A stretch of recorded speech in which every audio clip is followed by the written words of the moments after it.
So the capstone project for the class is we're going to be creating a I'm a liar, but I'm going to call it a 2-network environment. We're going to go through it together. I recognize that it's already 6:18. If you guys need to go and step off, that's absolutely fine. I'm going to continue recording so I can get this to you guys tonight. If you want to stick around, please be my guest. This is the process for what we're going to do. We're going to start by creating a simple network. And I want you guys' feedback. I want you to kind of be actively talking if you're sticking around. Because we're going to be looking at a couple of different processes.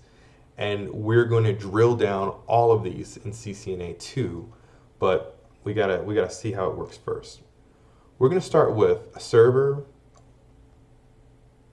and 2 PCs. Let me put a note here. We're going to call this Network 1. And the reason we're going to call it Network 1 is because the IP addresses in this thing is going to be 192.168.1 and then whatever. Now, these devices are going to need to be connected by an intermediary layer 2 device, aka a switch. I'm going to start by first cabling these devices so that they can talk to each other. I don't know why I'm taking my time doing this. Let's just zoom it out.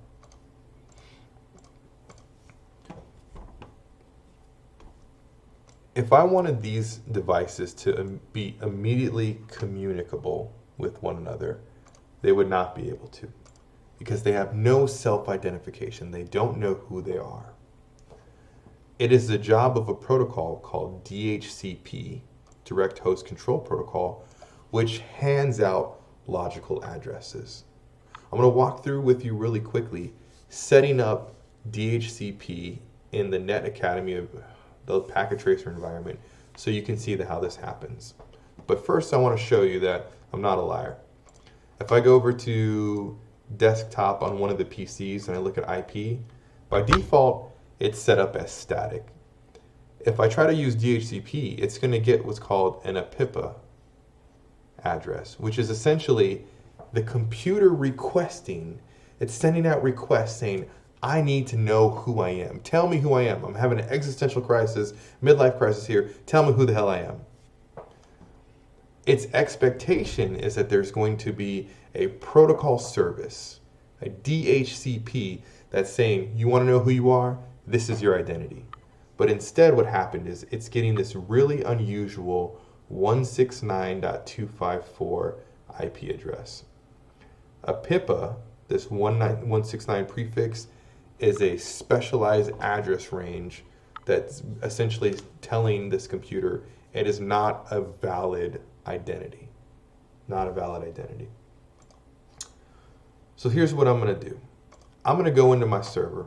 This guy's name is server 1. And we're going to assign a few roles and a few components, dimensions to this guy, so that the server can start controlling the network locally. And then while we're doing this, I'm going to explain what I'm doing and I'm going to explain why it's important. So when you send out a connection request from the computer, it always follows the same process. The computer first looks at if it's sending information, is it intended for self, which seems ridiculous, but we have a specific IP address range or IP address just for the self, right? This is getting very philosophical. 127, I don't expect you to remember this right now. 127.0.0.1 means localhost. That's the computer's way of identifying itself if it needs to send troubleshooting information or knowing itself. If the information is not intended for itself, then what it'll do is it'll look locally. Anything that could be directly attached to it. I know that PC0 is not directly attached to the server, but the switch will kind of inform it that it is using the MAC address table. If it cannot be found locally, then it's going to look remotely. And that's when we need a layer 3 device, a router. But we're not quite there yet. So let me pull out the server, and I'm going to give this guy an IP address. somewhat arbitrary, but somewhat not. 192.168.1. This is our network portion of the IP address. For those of you that aren't familiar with the subnetting, don't worry about it. I'm going to have a whole video on subnetting. And then I'm going to give this guy a host address of 10. 192.168.1, that's the network address. The .10 part is the host address. Anything that's identity starts with 192.168.1 is going to be viewed as being local. Remember, if it's trying to send data, it's going to look at self. If you can't find self, it's going to send information local. If it can't find it local, it's going to send it remotely. The server is static. The IP address is static. It's essentially saying, I'm not going to change my identity because I'm the server. So here we got something interesting. We've got a default gateway and we've got a DNS server. If you remember, the gateway's job is to be able to inform the rest of the local neighborhood where other hosts and identities are. The DNS is being able to essentially resolve them. So like if you're server 0, I can say, hey, you're server 0, or I can call you 192.168.1.10. Either way will work. DNS is what handles that. Let's do something really quickly. No, we're gonna keep going with it. So just as a formality, most gateway devices or IP addresses are the first address available on the network. That's convention, that's the way it usually works. We're going to keep with that. So I know that the first address out of this network is going to be a .1. So I'm going to put this gateway address as 192.168.1.1. This server is also going to act as the DNS. It's going to be able to inform people what their names are and the IP addresses. So I'm going to put in my own IP address if I'm the server here. I'm going to shut this down real quick. Now I have a server. It knows its own identity and it knows where the gateway's address should be. I'm going to add a gateway really quickly. We're going to go kind of out of order on this one. This is important. When we're talking about the gateway, we're going to give it a physical port, but we're also going to configure the logical interface. I need to know both. I need to know what the logical IP address is going to be, but I also need to know physically where I'm going to plug this bad boy into. I'm going to look at plugging this into gigabit Ethernet 00. That's the port. That's the physical port. And the interface is going to be the IP address 192.168.1.1. We're architecting this network. We have some control. So I'm going to plug this guy into the switch. And sure enough, we see 2 red flags. This is indicating that the device is down. The port, the interface is down. There's no connection going back and forth between these two. Before I can do the rest of this network, using DHCP, leveraging that service to give these guys identities, I need to do some work here on the router. I need to give this port, this physical port, a logical identity. I need to bring the interface up, which means to turn it on. And then I need it to ensure that it's reachable by this server. So here's what we're going to do. Let me pull out my laptop. I'm going to get a console cable.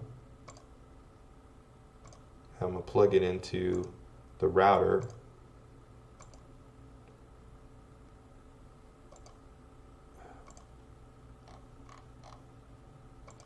And I'm going to go in my terminal. Can you guys see this? I know the screen is really small, but I'm going to kind of read it out to you. This is pretending as if this is the first time I've set up the router. So right now, I am in underprivileged mode. I'm just user exec mode. I'm going to type in enable. So I'm in privilege exec mode. Now I'm going to type in configure terminal, which puts me in global configuration mode. This is where I can actually make changes to the router. Now remember, we got two goals here. The first goal is we've already picked our physical address. That's this gigabit 0/0. We need to give it a logical IP address. So here's what we're going to do. IP space address. Oh wait, excuse me, as I was. I'm in global configuration mode. Remember that crazy ugly map with all those colors? I need to focus. I got to drill down. I got to look at specifically what I want to do, which is the port. So I'm going to go interface. You can just type in IN and hit tab. Interface. And then as a shortcut for gigabit tray 0, port 0, you can just do G0/0. Excuse me, guys. So now I went from global configuration mode to interface configuration mode. I'm essentially plugged in to that port where the wire is. There's a command called IP space address. And what it's going to ask us to do is give us the logical address for this port. The logical IP for this port, because we're architecting this bad boy, we're in control. This one's going to be 192.168.1. That's this network. And then I'm going to give it the first host IP address, .1. So 192.168.1, that's the network, .1, that's the host. Now the subnet, the octets that I'm putting after this, is going to identify how much of this IP address is the network and how much of this is the host. We're going to have a whole video on that. Don't worry about that right now. But by putting 255.255.255.0, that's saying this first 3 octets, all of this that you see is for the network. 0 means the last octet. None of that's for the network. That's all reserved for just the host. So if I were to look at this number and I were to color code it, the first 192.168.1 would be the network color. I think it was green in my little drawing. And then blue was for the host. I just hit enter. There's no complaints. I basically have told this router that its port gigabit 00 is now the IP address 192.168.1.1. This is the network you live in. This is your hood. This is your address. Now you can still see the interface is shut down. So I have to do no shut or no shutdown to turn on the interface. I'm going to hit enter. Line protocol on interface gigabit Ethernet 0/0 change state to up. Big, long, fancy words for saying the port's now on. Congratulations, dummy. All right, excellent. All that was necessary. It was kind of a long roundabout way so that now this network is complete. We've got a layer 2 device. Oh no, can you hear me? Yeah, okay. We've got a layer 2 device that's connecting all of our host devices. We have a server whose job is to provide roles and services on the network like DHCP, which is handing out IP addresses, DNS, which is converting names to numbers, and then we now have a gateway. The gateway is the end-all device in the network because it's saying if there's anything that needs to go outside the network, this is where it's going to go.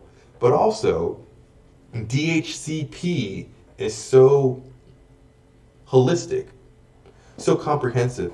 It needs to know where the gateway is in order for it to work, in order to make handing out IP addresses possible. It's not going to do a shoddy job. It's going to give it the full Monty. So when we go in the server and we put in our address and the subnet mask, which is how much of the address is the network, how much of the address is the host, and then we also said this is the gateway. If you can't find information on yourself and you can't find information locally, then this is where you can send it. And then of course the DNS. If you get a number that you don't know or a name you don't know, ask me, I'll tell you. That's what has just happened here.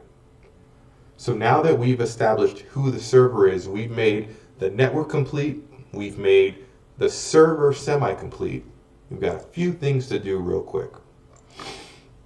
I'm going to go into services, and first things first, I'm going to turn on DHCP.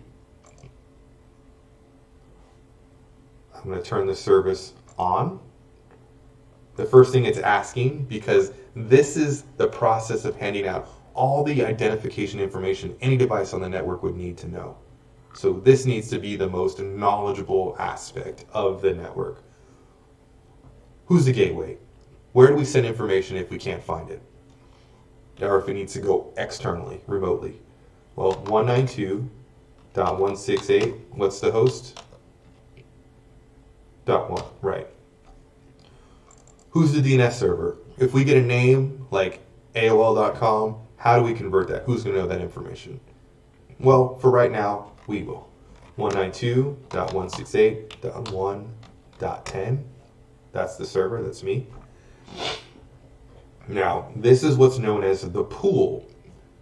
The server isn't going to hand out IP addresses willy-nilly. It's going to say, I'm going to give you a selection of IP addresses that I have provisioned for you. You're kind of acting like a mini ISP. Start IP addresses. Where do you want the pool to start? I'm saying I want the pool to start at 50. Host number 50. And the maximum number of users, I'm going to say 50. Cool. Now I'm going to save it. Excuse me. The server now has DHCP services turned on. It's identified where the gateway is. It's got this package of information that it can hand to anybody that requests the DHCP protocol, which we'll go into in detail later on. I'm going to set up DNS really quickly, just so, as a matter of formality, we don't need it, but I like to be thorough. I'm just going to put in myself server 0, and the address for server 0 is 192.168.1.10. This pisses me off. You can't save it. You have to add it. Where everything else you save something, you don't add it, but whatever. Okay. The server is now complete. The network is now complete. Now I can go into a host computer, go into configuration. Oh, excuse me, guys, I got a tickle here. And it's requesting IP address. DHCP request successfully sent. What happened was, DHCP is a local protocol. It went out to the switch. It said, hey, switch, who do you know that's sending out DHCP requests? As soon as I turned on that service, the server was like, hey, if you guys need to know who you are, you come talk to me. Switch's like, go talk to server 0. How do you know who server 0 is? You set it up in DNS. Don't worry about it. Server 0 is like, you want to know who you are? I got you. Boom. You are 192.168.1.50. You are a host 50 on the 192.168.1 network. All right, cool. I'll take it. PC 1, we're going to do the same thing. Requesting an address. Boom. Now, these computers have never been configured to know anything else about the network. All they've been configured to do is know that they can accept information about whom they are and identification from the server. So I can ping, remember I could ping the self. I think this was 51. Okay, this right here says I'm getting a reply. The time to live is 128. It'll take 128 hops before this packet dies. Okay, let me ping the server. 168.1.10. Whoops, I should put a ping in front of that.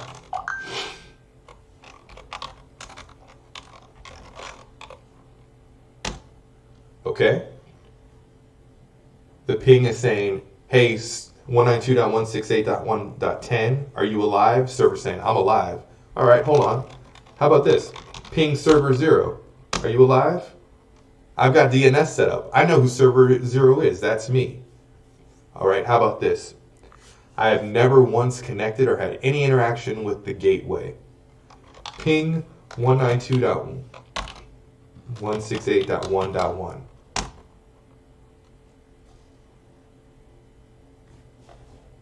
Came back, 100% received.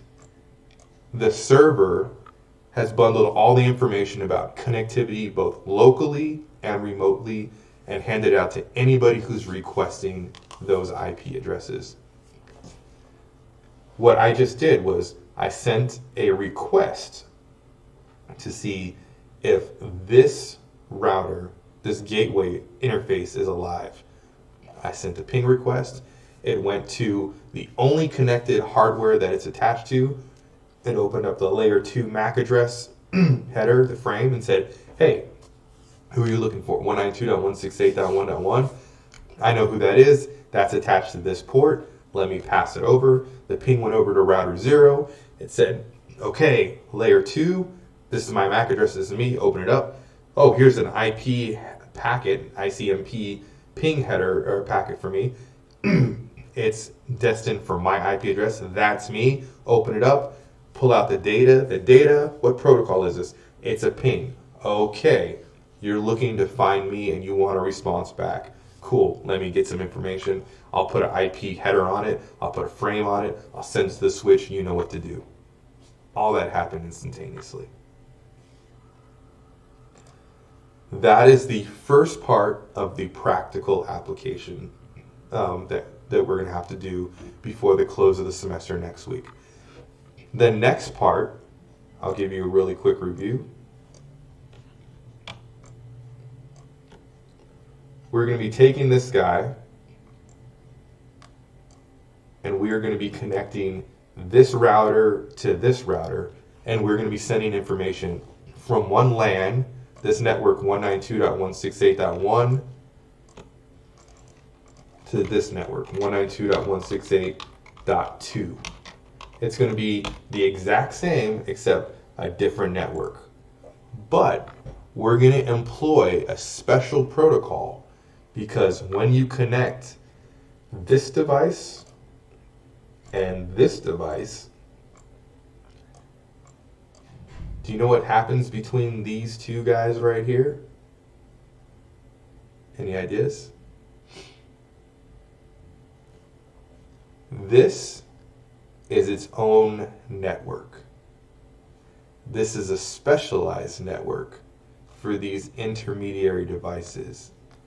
And these routers, although they are gateways and their intention is to know what's beyond, they don't know anything about what's on the other side of their interface. The video that I'm going to package together for you that you guys are going to be responsible for taking screenshots of and following along and doing, you are going to be setting up an older, it's the original Edge protocol. It's called RIP. You are going to be setting up RIP on both of these routers.